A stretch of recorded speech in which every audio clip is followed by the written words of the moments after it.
I didn't speak when my paycheck didn't arrive. Not the first month, not the second, because part of me still believed it was a mistake. The first delay had come with a vague excuse from accounting. Technical processing issue, they said. I'd been with the company for nearly 3 years, built their entire digital contract platform from scratch, and worked through weekends more times than I could count. I gave them the benefit of the doubt, but by week 6, silence was no longer comfort. It was a warning. On Monday morning, during our usual team-wide stand-up, I waited until the end of the meeting to ask. I kept my voice low, calm. Gregory, I still haven't received payment for the past 2 payroll cycles. Can I check in with you about that? He didn't even look at me. Instead, he chuckled and turned to the rest of the room. You know, he said, there are people lining up to do what we do, for free. If you're here just for a paycheck, you might be in the wrong building. The room went silent. 30 heads turned toward me. Some stared. A few dropped their eyes. My heart pounded, but my face didn't move. I nodded once. Slowly. Understood. Then I sat down. No one spoke to me after the meeting. Later that day, I passed Casey, the back-end engineer who used to share late-night debugging shifts with me. His desk was empty, monitor off, chair gone. I asked someone in DevOps where he went. Fired, she whispered. He brought up pay issues. Got pulled into Gregory's office last Friday, never came back. The skin on the back of my neck tingled.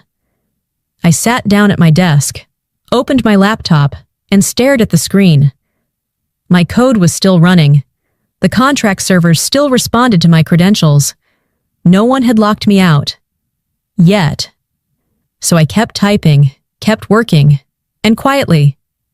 I began saving every log, every timestamp, and every access trail, just in case someone decided to erase me next.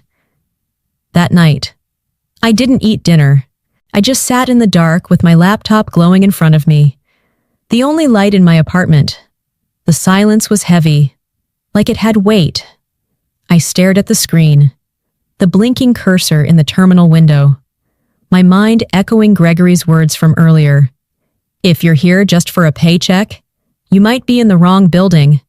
I'd built everything, every integration, every automated signature sequence, the entire metadata system behind our contracts, and yet, in front of the whole team, I had been reduced to nothing more than a line item, a problem, for the first time in months. I logged into the admin backend, not the user interface everyone else saw, but the raw core, the skeleton of the system. I still had full access, super admin, level 0 root. My fingers moved on muscle memory as I began inspecting system logs, scrolling through access trails, checking active users.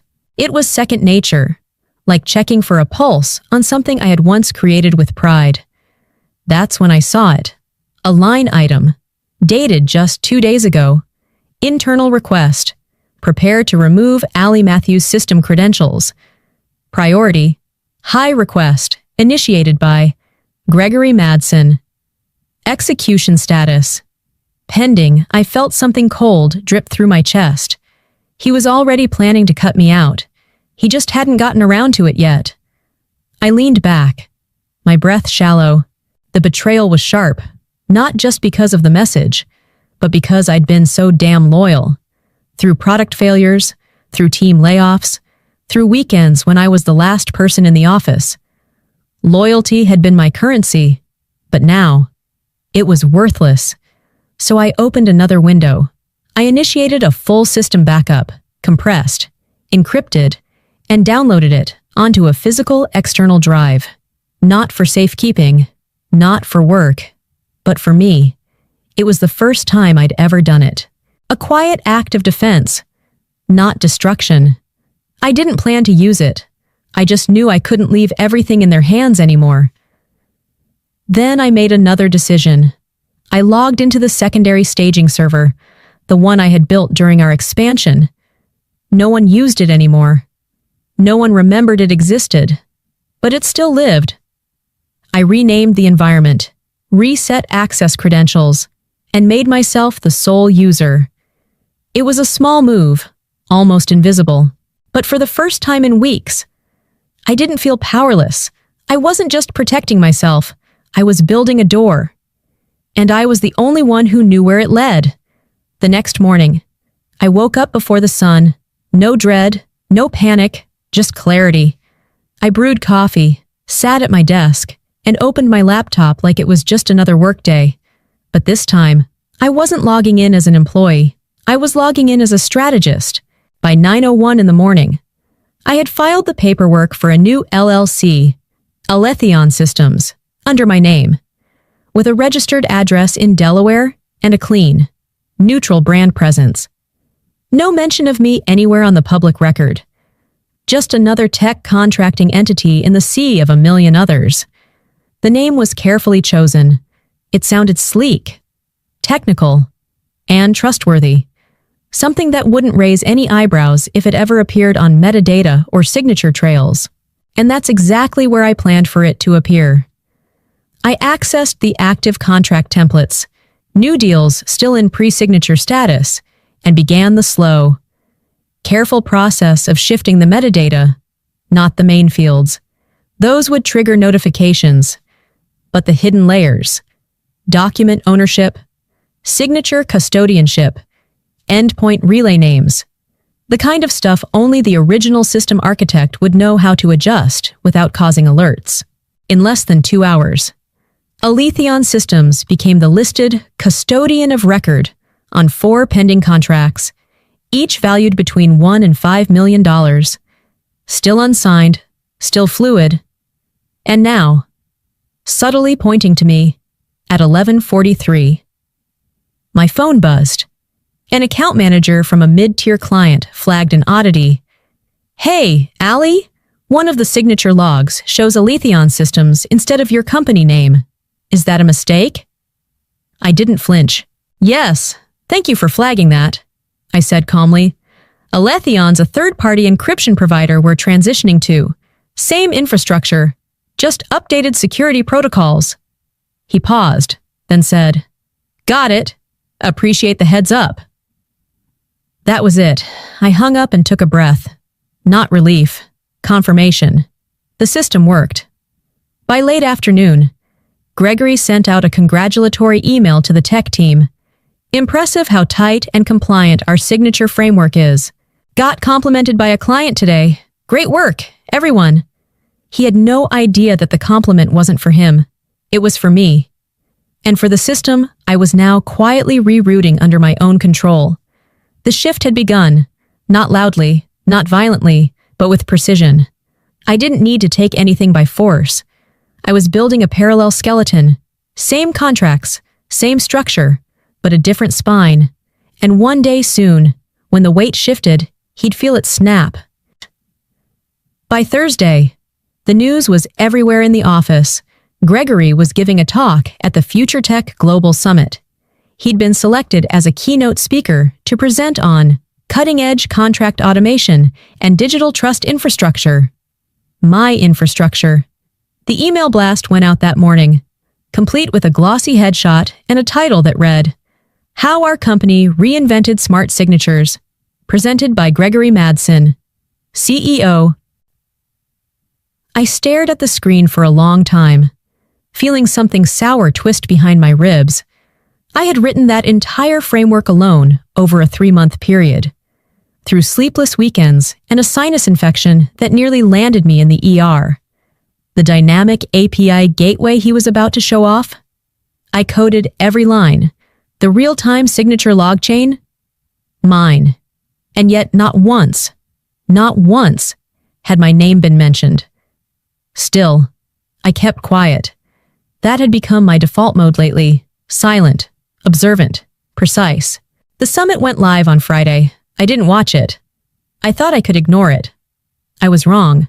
An hour into my afternoon, I got a text from Rachel, an old friend from my university days, now a UX designer at another firm. "Girl, is that your demo Gregory's presenting? Zoom in on the bottom left of slide 9. Watermark still shows your tag." I recognized it instantly. My stomach dropped. I clicked the live stream recording. There he was, pacing a polished stage, gesturing to a slide deck like he'd written the code in his sleep. And there it was. Slide 9. My interface. My schema. And in the lower left corner, almost translucent, a Matthews version 4 final. He hadn't even bothered to clean up the export. It wasn't a mistake. It was theft. Dressed up in applause and spotlight lighting. I didn't rage. I didn't cry. I just logged in. I pulled up the original prototype, complete with documentation and time-stamped commits.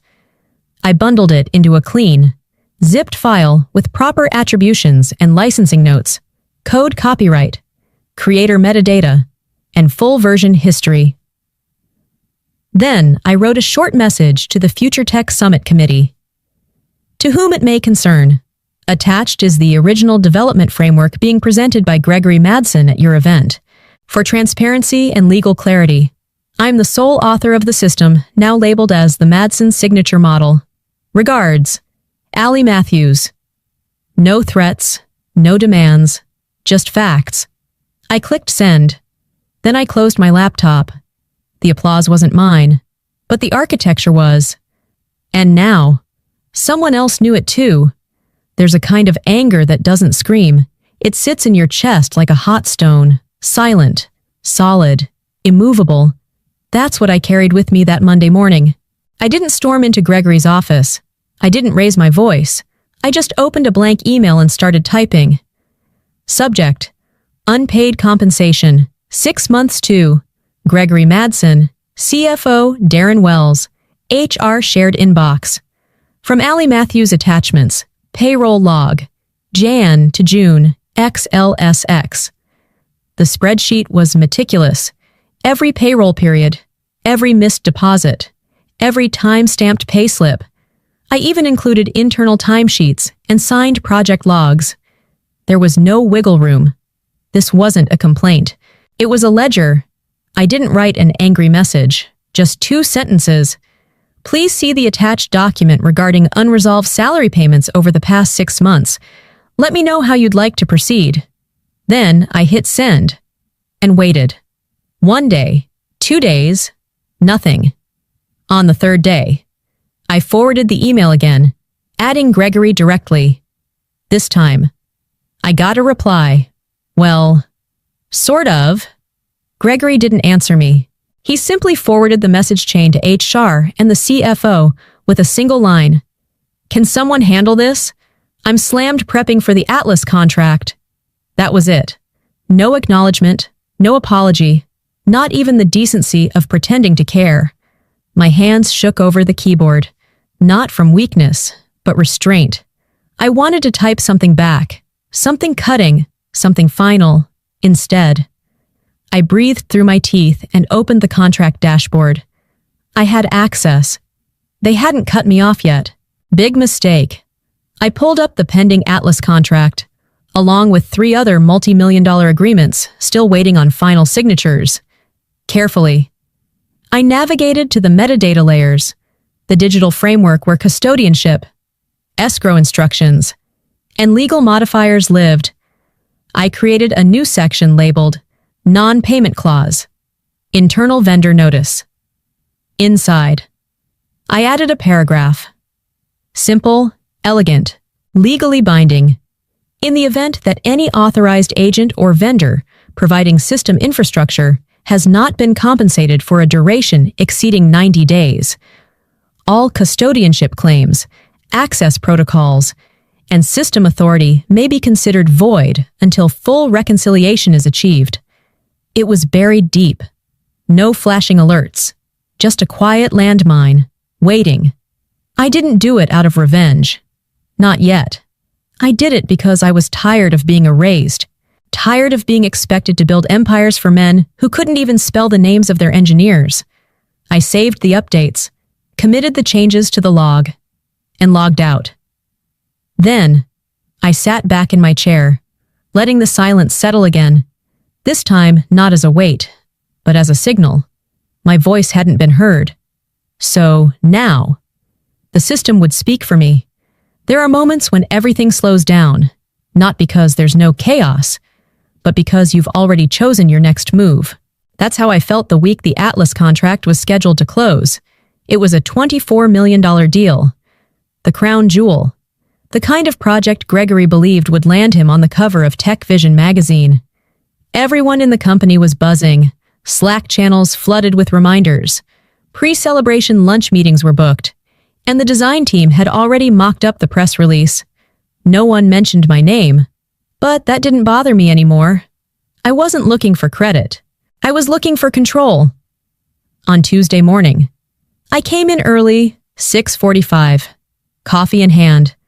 Before the floor filled with noise, I logged into the staging server I'd quietly reclaimed weeks ago. No one else used it.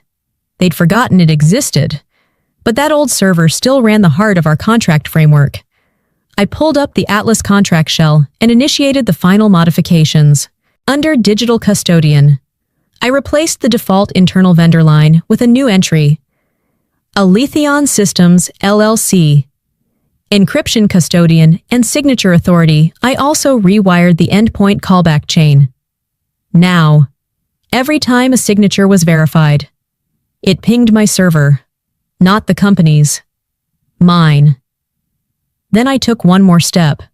I uploaded a short snippet of code, one I had written 6 months ago, to stabilize the real-time blockchain signature sync.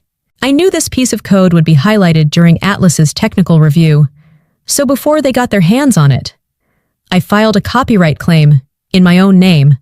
As a private contractor and developer, it took 27 minutes. Now, my name was embedded in the U.S. Copyright Office as the sole legal author of a key component in their contract pipeline. At 10:02, I got a calendar invite from Marie, the Atlas lead engineer. "Hi, Allie. Our legal team has some questions about the signature authentication structure. Would you be available for a 30-minute call this afternoon?" I read it twice. They didn't ask for Gregory. They asked for me. At 11:30, he came strutting into my workspace, grinning like a man 2 seconds from a standing ovation. "Atlas wants you to hop on a tech call.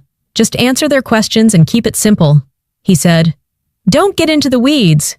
You know how these corporate types are." I nodded. "Sure." He walked away, not realizing he had just handed over the final piece, at 2:01 in the afternoon. I joined the video call. Marie greeted me warmly. Her team introduced themselves. Then she said something that made me sit up straighter. "We were impressed by the clarity of the encryption structure. Honestly, Aletheon's work here is tighter than anything we've seen this quarter. Who exactly manages Aletheon?"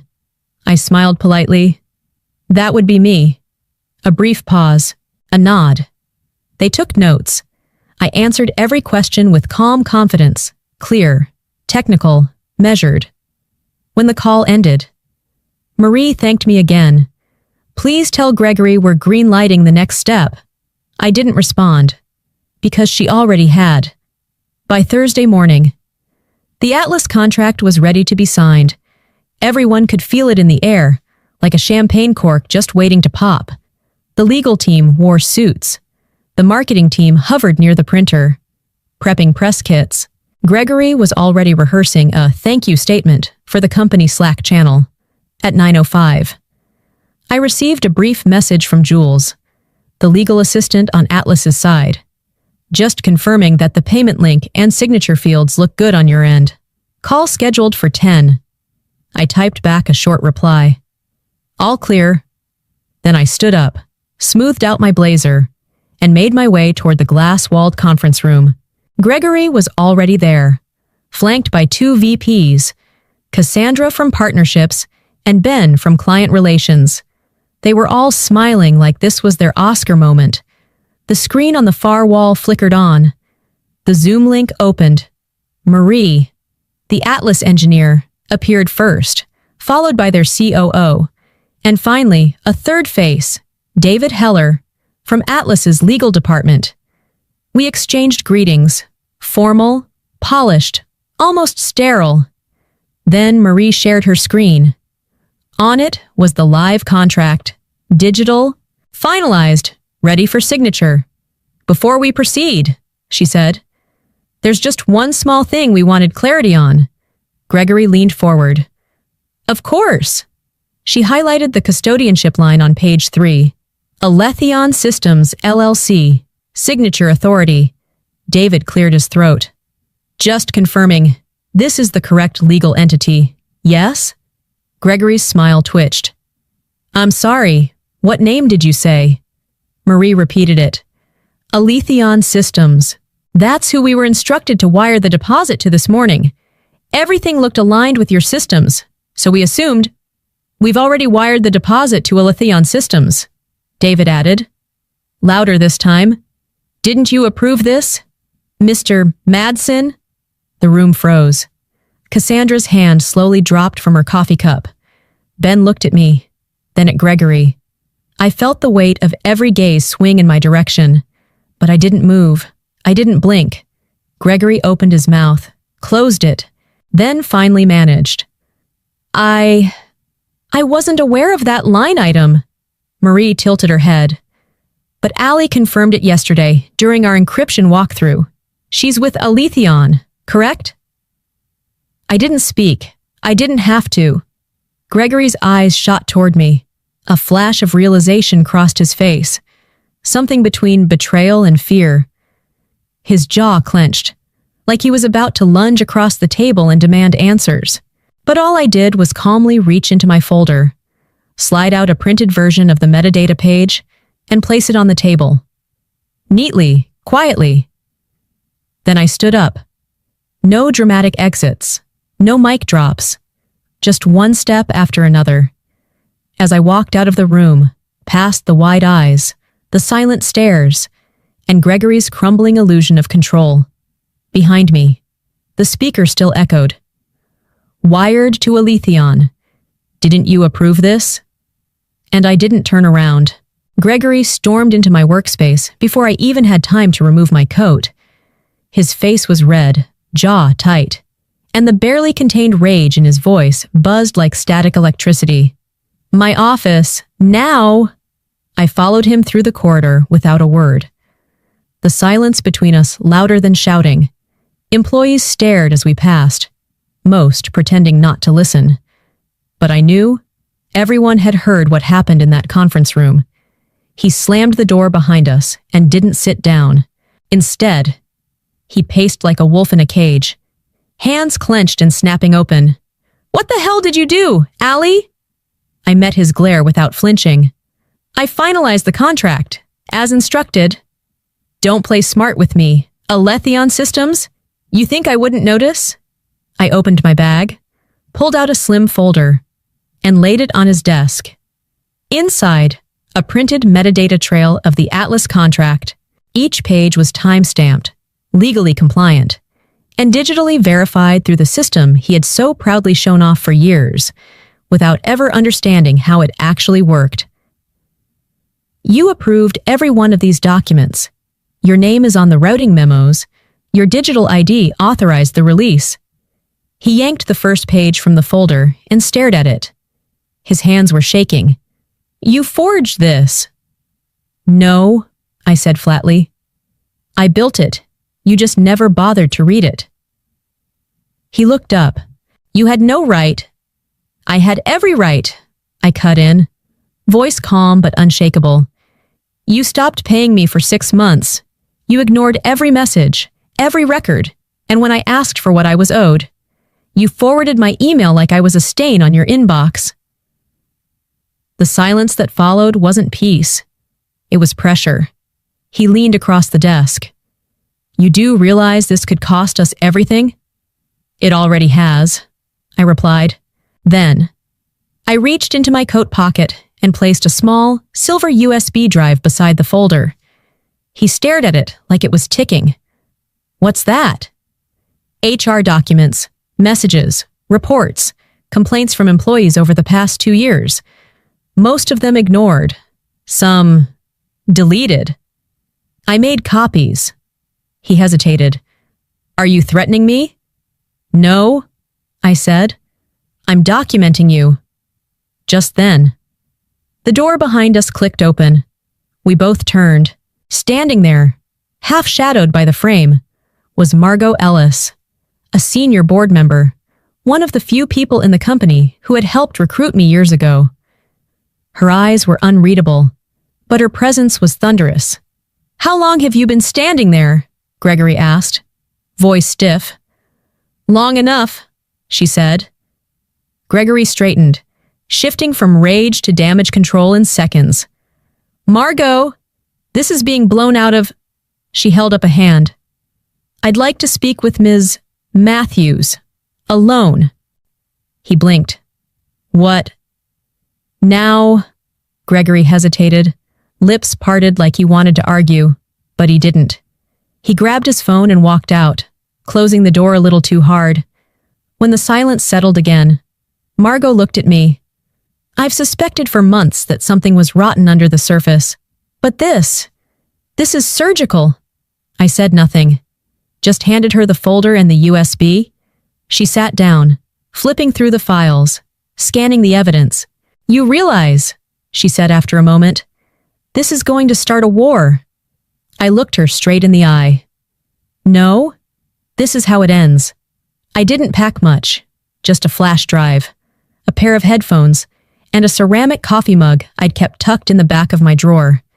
The one with the faded phrase, "Design, Deploy, Disrupt." I slipped it into my tote bag and looked around the workspace one last time. My desk was already clean. The few personal things I'd once had were long gone, bit by bit. Over the last few weeks, I didn't want a scene. I wanted closure. No announcements, no farewell lunch, no HR escort, just silence. At 10:15 in the morning, I walked to the IT desk and handed over my laptop.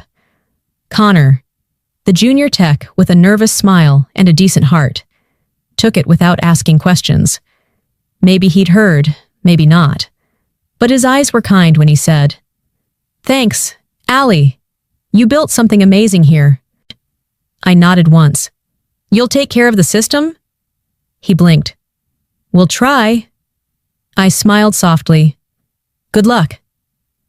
Then I reached into my bag, pulled out my keycard, and placed it gently on the receptionist's desk. No swipes, no final badge in. The moment my hand left that card, I felt something leave me, not a loss, a release. But there was one last thing. I made my way up to the executive floor, quiet, clean, too polished to be real. Gregory's office door was slightly ajar. I pushed it open just enough to step inside. He wasn't there. I didn't need him to be on his desk, where his ego usually sprawled in the form of printed articles and nameplates. I left a single envelope, no name on the outside, just placed dead center, like a punctuation mark. Inside, I had tucked two things: a printed copy of my resignation, formally drafted, dated, emotionless, and underneath it, a photo, glossy, full color. It was taken 2 years ago during a late-night product sprint. The whiteboard in the background still held the first sketch of the architecture I'd built: lines connecting logic trees, encrypted nodes, and routing sequences. But the camera had caught something else. 2, just below the system diagram, written in faded green marker, was a phrase I'd scrawled out half-jokingly back then. "Trust is not given, it's built." I left it there. Quiet, final. By the time I reached the elevator, my phone buzzed. A message from Margot Ellis. "Board met this morning. Gregory's contract has been terminated effective immediately. His keycard's been disabled." I stared at the screen, not with triumph, but with something heavier and cleaner. Relief. He was gone. And not because I shouted, or protested, or begged someone to see me, because I had done the work, because I had built something no one else could, and because, in the end, his nameplate wasn't enough to erase mine from the system I had written line by line. I stepped into the elevator. The doors slid shut. No one followed. No one needed to. I had said goodbye in the only way I knew how, without sound, but with precision. 3 weeks later, my name was on the front page of Tech Pulse Weekly, though I hadn't agreed to an interview. The headline read, Aletheon Systems emerges as quiet disruptor in contract tech. A former insider turned architect. They called me mysterious, unshakable. They used words like visionary and precision engineer. But no one quoted me directly, because I hadn't said a word. I let the system speak. By then, Aletheon had already secured 3 new enterprise clients, 2 of which were ex-partners of Gregory's former firm. My firm now, quietly built, legally sound, structurally untouchable. I spent my days in a modest office on the 12th floor of an older building in the heart of the city. No marble walls, no PR team, just me, a few trusted engineers, and a glass board that still bore the earliest lines of code from the original staging server on a gray Friday afternoon. As the rain traced soft lines against the window panes, I opened my inbox and scrolled to the very bottom. There it was. Subject: Payroll delay date, 7 months ago. Status: no reply. The email I'd sent to Gregory, HR and the CFO, the one no one had ever answered, the one that started all of this, not with an argument, not with an ultimatum, but with a quiet, professional question. Hi, I wanted to follow up regarding the past 2 payroll cycles. I'd appreciate any clarity on the timeline. Thank you. I hovered over the message, then clicked forward. In the recipient field, I typed one name, Gregory Madsen, in the message body. I added a single sentence. This is where it started, and this is where it ends. Then I hit send. As the message disappeared from my screen, I leaned back, fingers interlaced behind my head, for the first time in a long while. There was nothing left to worry about.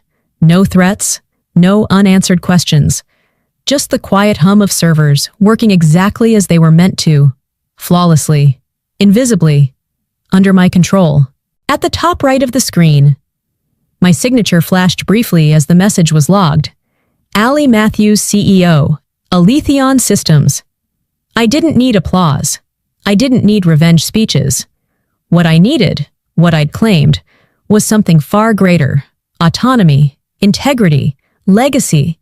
If you've ever been underestimated, overlooked, or dismissed, remember this: power doesn't always come from noise. Sometimes it comes from knowing your worth, standing your ground, and rewriting the system. If Ali's story moved you, share it with someone who needs a reminder of their quiet strength. Drop your thoughts in the comments. Subscribe for more stories like this.